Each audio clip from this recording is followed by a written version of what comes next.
Okay, I think it's time we have the tough conversation for anime and manga fans. And you're probably like, wait a minute, what do you mean? What is the tough conversation? Because as anime and manga fans, we've known for quite some time that the industry has changed, and ultimately the future of anime and manga has shifted majorly with the ending of several major titles, from the My Hero Academias to Jujutsu Kaisens to Chainsaw Mans. We've seen some of the biggest sellers and the top contenders for the big series ultimately come to their end, and that leaves a major question of not only, of course, what's next for the industry, what's next to be the big groundbreaking manga and anime that are going to take over, but also a conversation that constantly is brought up throughout time is what is going to be the next big three anime. And in case you're unfamiliar with the term, because I know in different industries, of course, there's a big three in hip-hop, there's a big three in all sorts of different things. What I'm referring to in particular is the big three that was initially coined as a phrase for anime and manga during the Naruto, One Piece, and Bleach time. Because in those days, those were the three series that reigned supreme over all anime and manga. Pretty much everything else in comparison weren't as popular, didn't sell as well, and weren't as critically acclaimed or revered as those three. Because those series were pretty much on top after the generation had passed of the Dragon Balls, Yu Yu Hakusho's, and that timeline. And for the longest time, those series were the ones that everybody looked at as like, yo dog, you want good anime, you want good manga, read Naruto, read One Piece, read Bleach, or watch them. But since that time, again, many series have come and go, from My Hero Academia, Black Clover, so many different titles have come and gone, and ultimately, while some fans have curated their own big three, sometimes even going back and trying to do revisionist history with putting Dragon Ball as the big three, when Dragon Ball again was before Naruto, One Piece, and Bleach's time, but that's a whole different conversation. Ultimately, the conversation of the big three anime is something that usually gets brought up whenever a new generation of anime and manga are coming onto the scene. And I think that this is the time perfectly for us to really talk about this. Because with the Black Clover manga recently ending, that was pretty much the signification that, yeah, the era that we just recently passed of like the kind of more darker and edgier series being the most prominent, well, yeah, that time is done. And while there will be, of course, all sorts of grittiness and manga to come, ultimately it's time for a new passing of the baton, so to speak, on which series are going to be the potential big three. And before we continue, make sure to subscribe and hit that bell so you can get all notifications on my videos. And now, of course, everybody knows, or at the very least you've heard of, Weekly Shonen Jump, right? That is the magazine that is the most prominent manga launch pad, where manga basically go, and ultimately, if they stick around long enough, they usually go on to become, at the very least, moderate successes, to ultimately could potentially be some of the biggest things, again, from like the One Pieces and Dragon Balls and Naruto's. Like, this is where pretty much you could have the most potential to be something major. While don't get me wrong, other publications, of course, have had major successes as well. Attack on Titan from Kodansha. This magazine in particular is the most likelihood for you to have a breakout hit series that is going to generate the max amount of revenue and ultimately be one of the ones that puts you in that conversation, you know, the big dog conversation, the top dog conversation. And with many manga kind of clearing house as of recent, it makes you wonder, it makes you think like, well, where to now? What is going to be the next big thing? And honestly, from what I've read thus far, because I've kind of recently been thinking like, yo, as a channel, right, at the end of the day, there gotta be some new stuff that we gotta talk about. I can't keep on covering news on series that pretty much have already ended, you know, like there's updates and whatnot, but for the most part, yeah, it's about that time to look at what's going to be coming next. And of everything in the magazine that they have right now, excluding, of course, the ones that are still ongoing, of course, One Piece is like in a whole different bracket at this point compared to like being in the label of the big three, and Hunter x Hunter, that kind of comes and goes because Togashi has that privilege essentially. There are three titles that I personally see as potentially being the big three, a couple of which maybe some people might agree, and then there's one that might be like, well, are you sure? Well, yeah,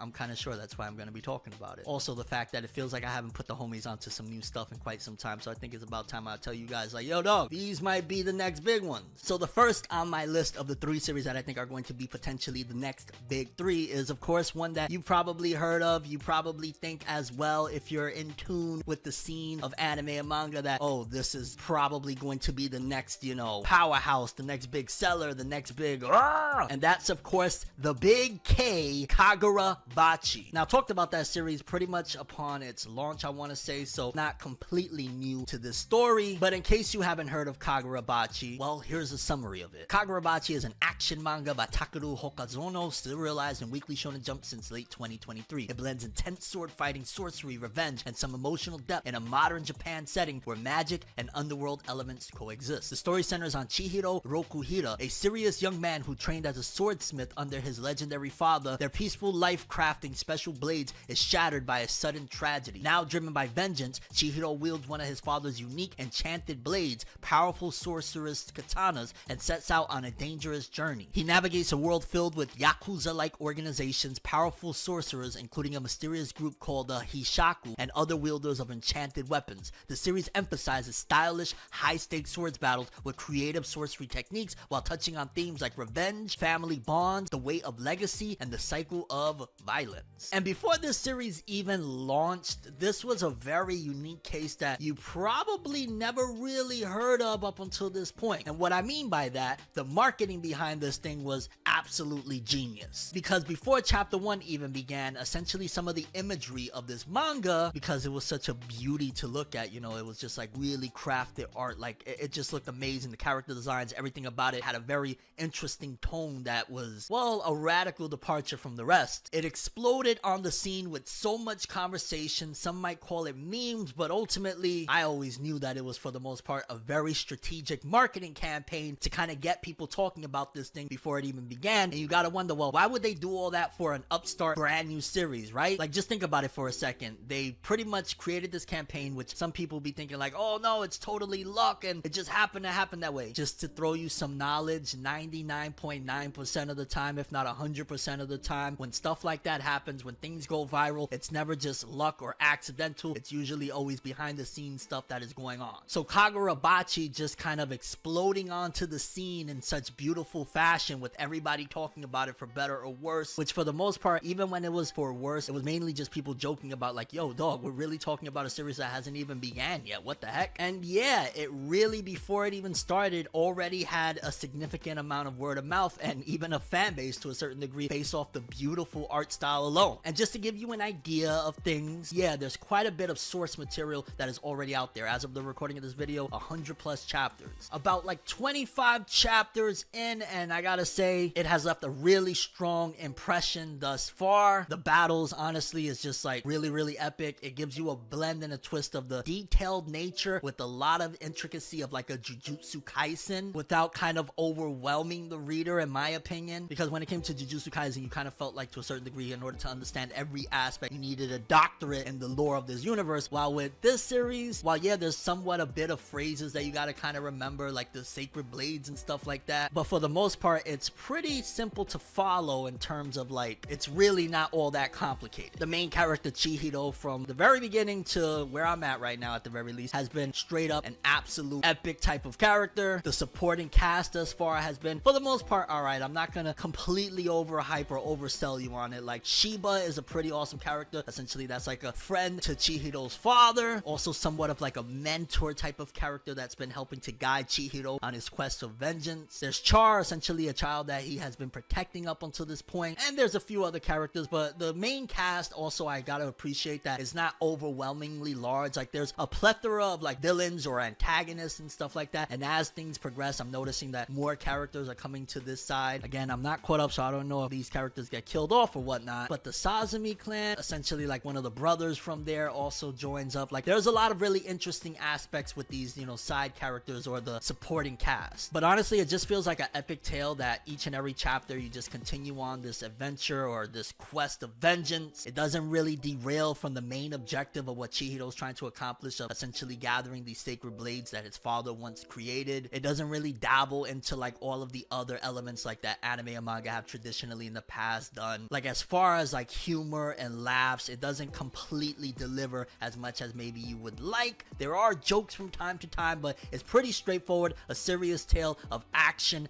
epicness, and honestly most of the key ingredients that are needed, especially in this day and age in anime and manga, to make something a major success. And Kagurabachi delivers in all aspects. And again, as of the recording of this video, I do believe that an anime adaptation has long since been in development. It probably was in development, honestly, before we even heard about it. Considering the fact that I've heard cases of like Jujutsu Kaisen and I think even Chainsaw Man within a couple of volumes already had anime adaptations that were greenlit, I gotta imagine with all the hype that Kagurabachi Kagurabachi came into, that an anime adaptation was pretty much, well, like, you know, established probably within the first few volumes releases, because yeah, it's been popular for a while. Like I said, before things even went off, there was memes about how epic the art style was. Like, yo, how does that happen? Well, when people believe in a project and people believe in a certain story, big things can happen. So again, that's Kagurabachi. I know many people are probably like, that was a predictable one, right? You at the very least heard of Kagurabachi, or if you're a newcomer to anime and manga, you probably like, hey, thanks for putting me onto the series. I'm gonna go check it out. But then the second of these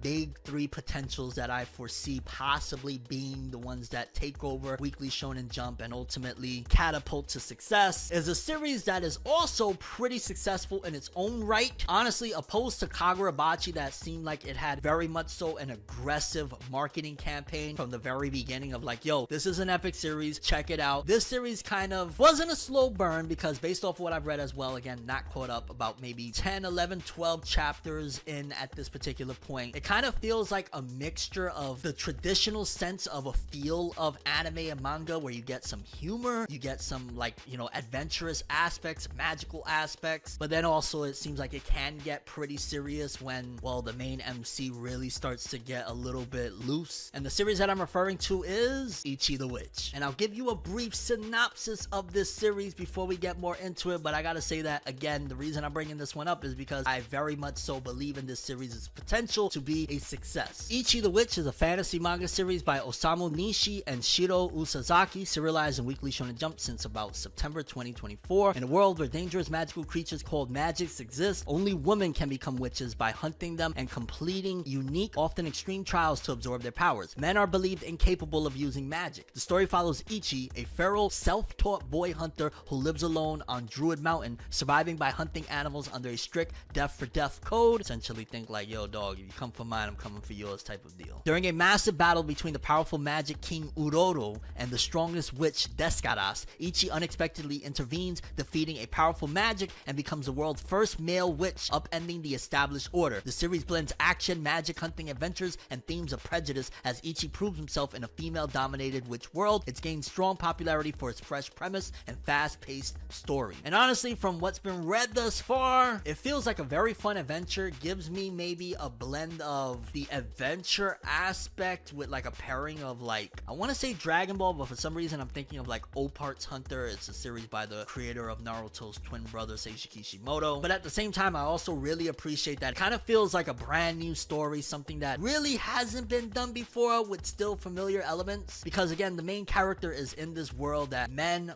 boys aren't meant to be witches. They essentially are looked at as like, well, it's a woman's only type of club. And yet, because this dude is such a, you know, incredibly kind of strong person in his own right, he somehow, some way manages to become a witch, honestly not even really trying. And through the leadership of Descaras, the witch that kind of leads him through certain stories, yeah, you just kind of see him slowly developing and kind of not completely outclassing everybody, but showcasing that his feats is insane. Like the things that this dude does within like a couple of weeks takes some witches like 2-3 years, and their camaraderie is very heartfelt as well. Like in all honesty, this manga in particular is a breath of fresh air, and ultimately I think the magic elements and how they utilize it is something a little bit unique as well. And as of the recording of this video, with all the volumes that are out, it's sold quite a bit. So yeah, I do believe that Ichi the Witch could potentially be one of the next big up. In fact, I'm almost sure of it, especially if it gets the proper anime adaptation. We're gonna see some big things from this one. And then last but not least, this one was more so a pick that I felt personally believes in, more so than just like, hey, it's already a success in its own right, it's already selling great. Like this was more so, read it seemed interesting, and I was like, I bet, like let's see what happens with this. And again, about like maybe 10, 11, 12 chapters into this thing, really enjoying it, and think that this potentially could be the third of the big three, opposed to the other two that Kagurabachi is guaranteed to be something big, and Ichi the Witch more so in the same realm as well. This series right here, the sales have not been to those levels, but ultimately it's a good series. We talked about it before in another segment of Forever News where I was like, this was actually supposed to be canceled early on and it survived. And the series I'm talking about is Ultimate Exorcist Kiyoshi. Ultimate Exorcist Kiyoshi is an action comedy manga written and illustrated by Shoichi Usui. It began serialization in Shonen Jump 24 and is published in English by Viz Media. Kiyoshi Harai is the strongest exorcist in history, the youngest graduate and valedictorian of the Exorcist Academy. After losing his parents to a demon as a child, he trained relentlessly to protect others. However, despite his overwhelming power, Kiyoshi is extremely shy, socially awkward, introverted, and terrified of demons. He's assigned to Naraku City branch under his mentor Tenma. There, he teams up with peers to exorcise demons while struggling with everyday social interactions and his own fears. The series mixes high-octane demon battles with slapstick comedy, following Kiyoshi as he aims for the highest rank and works to protect what's precious to him. It's often described as a fun, trope-filled battle comedy with likable characters and energetic fights. And honestly, from what was read thus far, I feel like of the 3 series, this one might be the, I don't want to say easiest, but more so, this is the series that if you want something that you could kind of just get right into and not really feel like you have to, you know, digest so much information, this one is probably it. The art style is fantastic without being extremely detailed like Kagurabachi, and that's not a knock to Kagurabachi, simply stating that. The art style is really good, but it keeps to kind of a more simplistic tone at times. The main character being like this overly powerful dude, but does have a little bit of a quirk of like, could argue maybe social anxiety. And from what was gathered from the story thus far, it does seem like I see some interesting influences in this, opposed to like many series that they're like, yo, I was inspired by Naruto, I was inspired by Bleach, I was inspired by this one and that one. At the very least, in one of the arcs with this kid that he had a demon that didn't even know he was a demon and was just kind of like a good, you know, spirit or whatnot. Ultimately two exorcists basically go after him and try to take down this demon. And the way it was presented just kind of reminded me of like maybe early Tokyo Ghoul with the inspectors, Mato and them going after like the ghouls. Like it gave me that vibe without being extremely serious, although it did feel very emotional at times because again, that boy had bonded with this demon and the demon wasn't really bad up until like, yo, you're hurting my friend, what are we doing here? And every time Kiyoshi enters the field, it gives me maybe a vibe of like, you know how when like Goku shows up or Saitama shows up and it's like, oh, okay, you know, not necessarily problem solved, but dude is gonna do his thing without being too extreme about it, because it was already showcased pretty early on. While he is extremely strong and he's legendary in his own right, there's still a few ranks higher than him, like the cross paladin that is at the very top of like how far he can go strength wise as an exorcist. And yeah, I think that this series has mass potential. I think that if it gets a proper anime adaptation, it will definitely change the entire conversation about it, because we've seen times where Demon Slayer wasn't the biggest, most popular or liked series in the world when it was published in Weekly Shonen Jump. In fact, remember very vividly that in the rankings, it was pretty much so like ranked at the bottom, and many people used to say it's because the editorial staff believes in it, so they kept pushing it. And well, we've seen how Demon Slayer went, and with Ultimate Exorcist Kiyoshi not being the craziest seller in the world, that doesn't necessarily mean that if it gets the right anime adaptation, it won't completely blow up and become a major success. And so there you have it. Those are 3 series that could potentially be the next big 3 anime. And if you ask me my personal opinion on these series of like, yo dog, which one is the one that you think I should check out? Which is the series that is like, yo, read that one? Then if we're going in like Pokemon terms, you know, this Charmander, Bulbasaur, and Squirtle, I'm gonna tell you to choose, I guess it would be like the Pikachu of choices, Top Rank Hunters. Yes, that's a comic that I co-wrote. Go check it out. Go pick it up on Amazon, available right now. So all I have for this one. I'm Tim. As always, people, have an awesome day. Peace in. And yeah, the next gen of anime and manga from Weekly Shonen Jump is here. The next big 3, these might be them.